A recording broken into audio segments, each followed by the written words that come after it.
மக்களை. எண்ணத்தை கொண்டு வர எண்ணத்தை கொண்டு போகிற மக்களை ஒன்றும் இல்லை. உலகத்தில் ஜனங்களை சேர்த்து வச்சுக்கணும், சமாதானத்தை சேர்த்து வச்சுக்கணும். அதுதான் மக்களை நம்ம கூட வரும். வேறு சொத்து சுகம் எதுவுமே நம்ம கூட வராது. ஆனால் நான் டெய்லி பஸ்ஸில் போகிறதுனால ஒரு சகோதரி என்னை பார்த்தாங்க. என்னை பார்த்து என்கிட்ட ரொம்ப நேரம் பார்த்துட்டே இருந்தாங்க. அப்புறம் பக்கத்தில் வந்து உட்காந்தாங்க. சீட்டு காலியாகவும் இங்கே உட்காந்து என்கிட்ட வந்து அவங்க நினச்சிட்டாங்க நான் ஊழியத்துக்கு தான் போகிறேன்னு.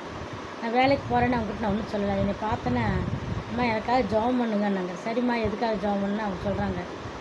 நிறைய பணம் இருக்குது, காசு இருக்குமா, சமாதானம் எங்கள் வீட்டில் இல்லை. எப்போ பார்த்தாலும் எங்கள் வீட்டுக்காரர் சண்டை போடுவார். எங்கள் வீட்டுக்காரர் சமாதானம் போயிட்டானே மாமியார் தொடங்கிடுவாங்க. மாமியார் சண்டை போட்டு சமாதானம் ஆகிடுச்சுன்னா எங்கள் மாமனார் தொடங்கிடுவாங்க. இதெல்லாம் முடிஞ்சிச்சுன்னா நிம்மதியாக இருக்கலான்னா எங்கள் நாற்று அங்கேருந்து ஒரு பெரிய மூட்டை கட்டிட்டு வரும். சண்டையும் அங்கே இருக்கிற எல்லா பிரச்சனையும் கொண்டு வந்து வரும்.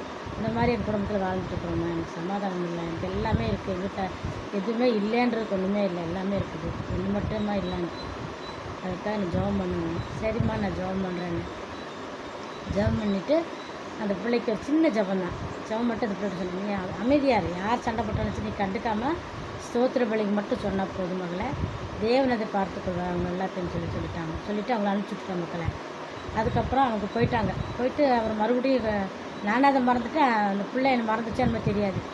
இடையில ஒரு 15 நாளைக்கு அப்புறம் மறுபடியும் அந்த பிள்ளை அதே இடத்துல பஸ் கொஞ்சம் நின்றுட்டு என் கூட தான் பஸ் ஏறிச்சு. பஸ் ஏறும். அப்போ எங்கே இருக்கிறீங்க கேட்டால் நான் இங்கே தான் இருக்கிறேம்மா, வெள்ளூரில் இருக்கிற வெள்ளூர்லேருந்து நான் பஸ்ஸில் வந்து வர்றேன்னு சொல்லிச்சு.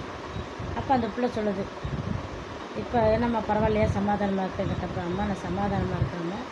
இப்போ எப்படி மாமனார் மாமியாரில் ஒன்றும் பிரச்சனையா எல்லாம் இருக்குதுமா, ஆனால் எனக்கு அது ஒரு பெரிய விஷயமா தெரில, சமாதானமாக இருக்கேன் நான் அப்படின்னு சொல்லிச்சு. அதான் மக்கள் ஒரு சின்ன ஜபம் தான். சின்ன ஜபத்தில் எவ்வளோ ஒரு மாற்றங்கள் கிடைக்கிது பார்த்தீங்களா. மாற்றங்கள் நம்மக்கிட்ட தான் இருக்குது. நாம் மாற்றங்களை தேடி ஓடிட்டுருக்கோம். மாற்றங்கள் நம்மக்கிட்டே இருக்கும்போது நம்ம ஏன் மாற்றங்களை தேடி ஓடணும்? ஜபம் பண்ணி பாருங்கள்.